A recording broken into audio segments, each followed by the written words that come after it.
The first time anyone tries to push a product into the world feels like fighting a storm with bare hands. It's raw, it's brutal, it's confusing. Whoever's been there knows that moment when you realize, this is not easy. It's the hardest fight you'll ever face. Every day feels like you're banging your head against a wall that just won't break, and every connection you try to make drifts away like smoke in the wind.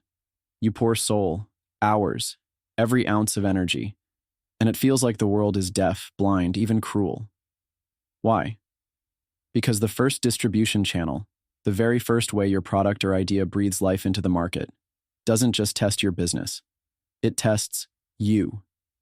Your resolve, your clarity, your belief in what you're building. It's the crucible where dreams either smolder out or ignite.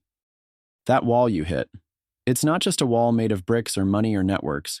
It's rooted deep in the way the world clings to what is comfortable, to what's already proven, to what's easy to put a label on. Here's the brutal truth no one likes to say out loud. The world does not owe your product a chance. It's indifferent. It's harsh. It's ruled by habits and routines that choke newness before it can even stretch its wings. Founders, investors, leaders all bring their stories, their struggles, and the first distribution channel is often a haunted place where hope meets rejection, constant rejection. It's not just about finding users or buyers. It's about finding the right ones who will light the first spark. Most get stuck trying to force it, pushing blindly, spinning wheels in a swamp of shallow metrics and shallow relationships.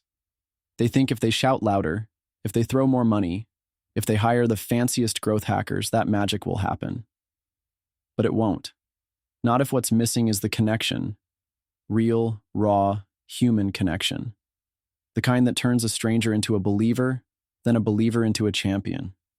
The kind that no fancy spreadsheet or viral campaign can manufacture. The hardest part is the weight of invisibility. When your product floats in the vast ocean of distractions, noise, and the endless parade of shiny new things screaming for attention. And no matter how brilliant your idea, if it doesn't reach the right people, if it doesn't resonate, it's just another echo lost in the void. You might feel invisible, like you're building a future no one else understands or values, and that can crush even the strongest spirit. But here's what's often missed. The first channel isn't only a problem, it's a gift. It's the first true test of whether what's being built is destined to matter. If the channel feels impossible, welcome. That means you're on the edge. The edge where change happens. The edge where it's no longer about asking the world to fit your vision, but about transforming your approach so that it fits the world. Yes, but the world you want to build, not the world that suffocates you. So how do those who survive and then thrive break through? How do they turn this pain into power and this struggle into a launchpad beyond limits? First, they abandon the idea that the first channel is a one-size-fits-all game. What works for giants doesn't always work, and rarely works on day one. Forget the cookie-cutter approach.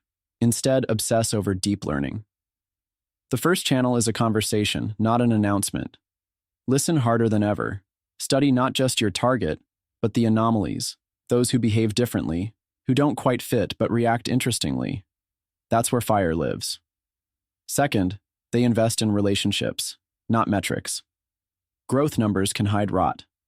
What will carry you over the impossible gaps are a few true believers who commit to you, who amplify your product with their voice because they own its meaning.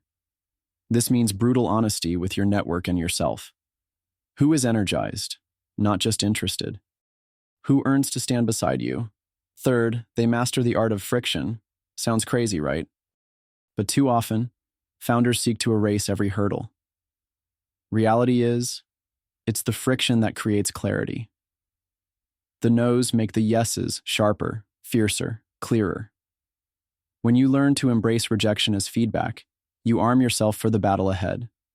You don't cower from it, you study it, learn what's behind the resistance, and refine your message, your product, your purpose. Fourth, they stop being hostage to immediate scale. Everyone wants fast growth, viral hits, instant stops on the runway. But this obsession kills endurance. The first channel will demand patience, a patience that burns, that aches, that forces you to be selective.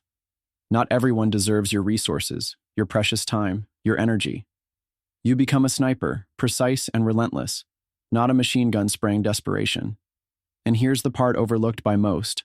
This journey isn't just tactical, it's deeply personal. The fight for the first distribution channel melts down all facades. It exposes the parts of identity glued to safety and comfort. The parts still shackled by the need to please, to conform, to belong. To win, those chains must break. You must own your will like a weapon and choose, in the face of resistance, to be sovereign. To push when others pause, to question when others accept, to become something more than just a founder or investor, but a creator rewriting rules from beyond the perimeter. This is where the world's illusions crumble. The false promises of freedom wrapped in conformity, the systems that thrive on mediocrity, the spaces that refuse the exceptional. The first channel forces you to shake off these chains, to find your tribe, the few who burn like you do, radically different but fiercely aligned. This movement, this network, this collective of rare few, they build new highways when old roads are blocked and collapsing. They become a force no system can ignore. What looks like struggle is a shadow of liberation. This is the birthplace of the autonomous, the transformative. It's what those who will remake the future know instinctively. The first distribution channel is a test you must pass, not just to sell or launch, but to become. To find clarity where chaos reigns. To carve meaning where confusion spreads. To craft connection where isolation rules. So, no shortcuts here. No quick fixes. This is not about playing safe or fitting in. It's about relentless action combined with ruthless self-awareness. It's about building a foundation so unshakable that the first channel won't break you. It will forge you into someone unstoppable. And yes, it's lonely. The noise, the distractions, the shallow fixes, they call at every turn. But if there's a fire inside that refuses the borrowed life, that craves something real and rare, the first channel is the gatekeeper welcoming you in. It makes you choose, burn or bend. You don't get both. Only those who burn find the heat necessary to reshape the map and redraw the boundaries. The secret is simple but never easy. Be patient, be selective, be sovereign. Grow slowly, fiercely, and with purpose. Align with those who understand your fire, not just your product.